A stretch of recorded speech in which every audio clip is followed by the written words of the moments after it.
Breaking news Madhya Pradesh से। मध्य प्रदेश के सतना में हादसा हुआ है। सॉल्वेंट प्लांट में बॉयलर फट गया है। बताया जा रहा है कि एक मजदूर जिंदा जल गया है, 2 लोग झुलसे हैं। धमाके के बाद कर्मचारियों में भगदड़ मच गई। लोगों ने हाईवे जाम किया।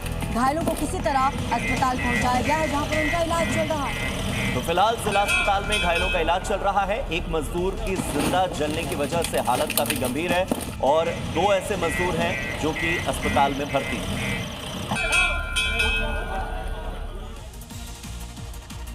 इसी बीच बड़ी खबर का रुख करते हैं। नॉर्वे और भारत में बिजनेस और रिसर्च समिट में शामिल हो रहे हैं प्रधानमंत्री मोदी। हमारी साझेदारी की नींव बहुत मजबूत है, ये कहना है पीएम मोदी का। उन्होंने कहा कि मैंने भारत के सुधार के एजेंडे के पक्ष में अपनी बात रखी है। तो उन्होंने बताया कि रिफॉर्म से लेकर परफॉर्म ट्रांसफॉर्म, इस मंत्र को लेकर जब हम आगे बढ़ रहे हैं तो हमने अपनी नेक्स्ट जनरेशन को भी रिफॉर्म किया। तो आपको बता दें कि करीब 1 दशक के बाद एक तरफ नॉर्वे और साथ ही नेदरलैंड्स पहुंचे प्रधानमंत्री नरेंद्र मोदी ने सीईओ राउंड टेबल में भारत की आर्थिक शक्ति के बारे में जानकारी दी। पीएम मोदी ने कहा कि आर्थिक सुधारों, डिजिटल क्रांति, बुनियादी ढांचे के विकास और ईज ऑफ डूइंग बिजनेस को बढ़ावा देने के लिए देश ने अपने आर्थिक डीएनए को पूरी तरह से बदल दिया है। साथ ही पीएम ने नॉर्वे में भारत को ग्लोबल मैन्युफैक्चरिंग और निवेश हब बनाने का बड़ा विजन पेश किया। EFTA समझौते के जरिए $100 अरब निवेश और 10 लाख नौकरियों का लक्ष्य तय किया गया है। साथ ही भारत और नॉर्वे में लैब, यूनिवर्सिटी और साइंटिस्ट का सहयोग भी तेजी से बढ़ रहा है।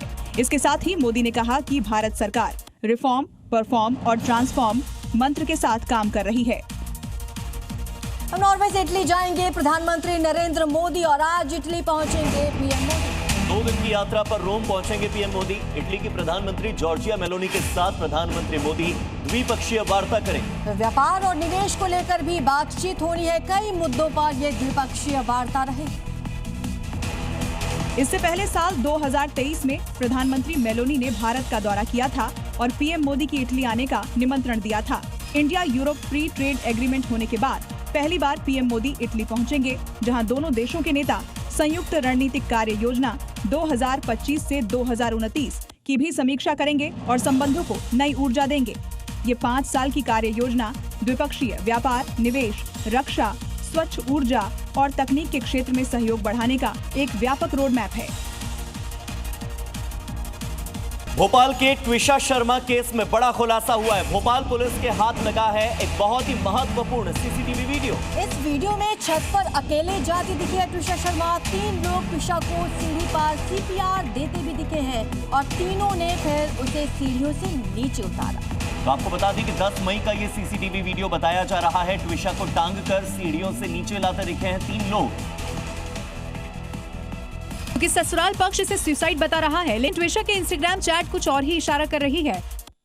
यही नहीं, मौत के ठीक पहले का एक व्हाट्सएप चैट भी सामने आ गया है, जहां ट्विशा ने अपनी सहेली को मैसेज में लिखा था कि मैं बुरी तरह से फंस चुकी हूं, तुम मत फंसना, ज्यादा बात नहीं कर सकती, सही समय आने पर बात करूंगी।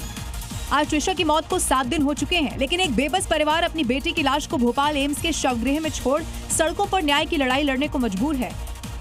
उम्मीद है कि कोई किसी के अंदर तो जमीर होगा जो उठ करके सामने आएगा, बोलेगा हाँ हम हैं तुम्हारे। इधर भोपाल की ट्विशा शर्मा केस की गूंज अभी थमी भी नहीं थी कि ग्रेटर नोएडा से एक और दर्दनाक मामला सामने आया। शादी के सिर्फ 14 महीनों के बाद एक बेटी की संदिग्ध मौत हुई। पूरे इलाके को इस मौत ने झंझोर कर रख दिया। परिवार ने ससुराल पक्ष पर दहेज प्रताड़ना और हत्या के गंभीर आरोप लगाए।